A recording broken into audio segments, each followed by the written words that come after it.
వెంకటేశ్వరునికి సంబంధించి 8 రకములుగా సేవించిన వారు ఎవ్వరైనా సరే విష్ణువునందు సాయుధ్యమును పొందుతారు, అంటే మోక్షమును పొందుతారు. అది వెంకటేశ్వర స్వామి వారిని ప్రత్యక్షముగా పూజించగలగడం.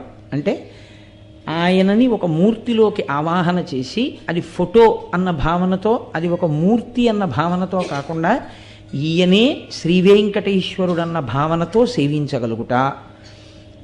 రెండవది, ఆయనను స్మరించుచుండుట. వెంకటేశ్వరుని గురించినటువంటి స్మరణ, అందుకే స్మరణాత్ ఇష్టవర్షిణం.